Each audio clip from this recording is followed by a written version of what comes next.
Cassie, a Bengal tiger. Bengals are the second largest tigers in the world. The Siberians are the biggest. The females will run around 300 to 350 pounds, and Cassie is just over 300. The males can get up to 500 pounds. So tigers are solitary cats. Their stripes are unique, just like our fingerprints. So there's no two tiger stripes of the same.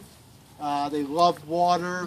They'll defecate in the water, play in the water, mate in the water.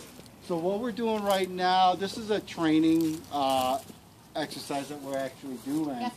That's Keeper Curtis and Keeper Jenny. And Keeper Curtis is the main keeper to train Cassie into going different places to get the meat like this. Most of the time, we lock her up when we put the meat all together and she eats like that. Then we also train her like this as well too. This is important to get the tiger or get to our animals to do or go certain places that we want them to go and do. So let's say maybe we notice a problem on her belly. It's very difficult to try to see that.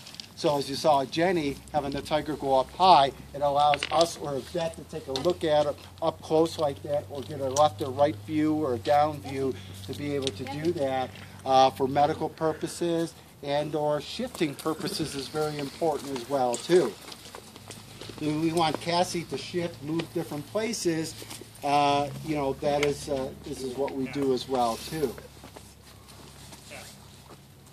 What kind of meat do you feed her? We feed Cassie 6 days a week, 8 pounds of meat.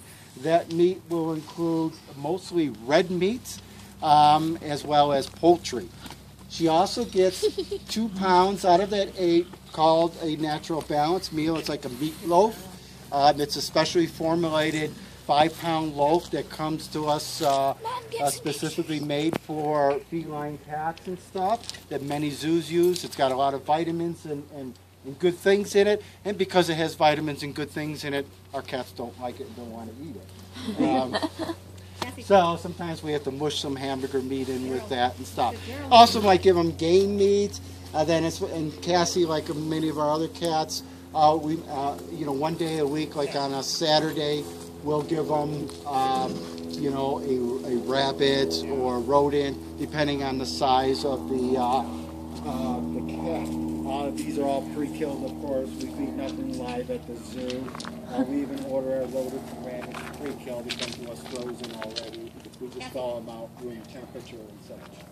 Now your meat like this, you don't buy it at Price,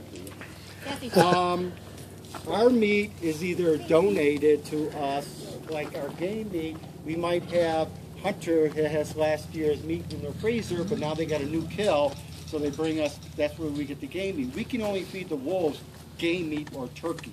We can't feed them beef or chicken, because if they got released, then they're going over to Farmer John's house and taking his cattle. We don't want that. To Keeper Curtis.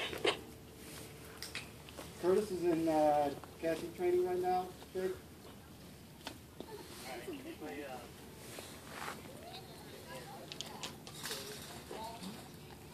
Aww. Kim, are you able to do that? What's your rotation? Is she soft? Yeah, Jake, I can. Oh, I wanted to know if she's soft or she has rough fur. It's kind of coarse. Jake, It's pretty soft. It's very dense. Yeah.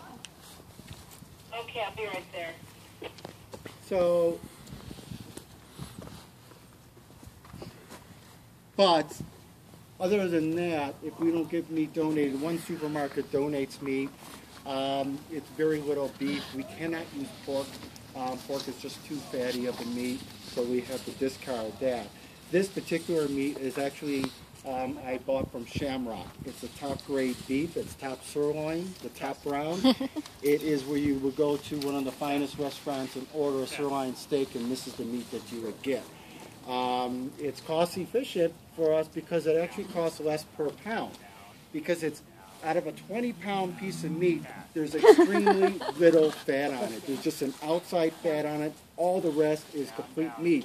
If I was to buy cheaper meat, I'd get a lot of fat with that, bones. By the time I cut that all off to get in the red meat, I'm going through too much meat. So This is actually more cost efficient to buy the best beef that they have because I get more for the money with that.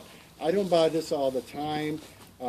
Is when we're running pretty low on our meat and we know we're not going to get it from a supermarket or a source that I'll order it and it will come in. Several of our supermarkets donate produce, the produce they might be pulling from the shelves that they know they can't sell or is expired, and we get that. And that's very, very helpful. So you hear Cassie chuffing. Now Cassie cannot purr. She doesn't have that ability to purr like a domestic cat. But see, she can chuff. That's her way of saying, I'm a friend and you're a friend. Aww. Until the meat's in between us, and then just don't get in the way. So if you're ever walking along some trail and a tiger jumps out on you, start chuffing. Okay? All right, just do that. Do not turn around and run, because that'll trigger a cat's instinct to jump on you. Down. Down. All the way. Down. Down, Cassie. Down. Good girl. And you hear Curtis clicking using a clicker over there. That's telling her that it's good to go. She's clicking, and that's where the phase that we're at now, just like you with your dog at home. Quick for training. That's what we do with the other cats, bobcats, mountain lion, bear. Well, Sash the bear is pretty much trained already. He trains us. So Cassie, been with us for about almost 3 years now, and she's, like I said, I believe 6, 7 years old right now. You can stop recording. July 22nd, she turns 6. July 22nd, she turns 6. One question. This is same Dogs age are as Dark, scavengers and they can eat rotten meat. right? But how about Same age as Dark. Well, surprisingly, these guys are not running down an antelope or a gazelle and all that. It's very dangerous for them. So if they come across a meal that sat there and got killed by whatever, they're going to eat that. They don't want to waste the energy of having to run after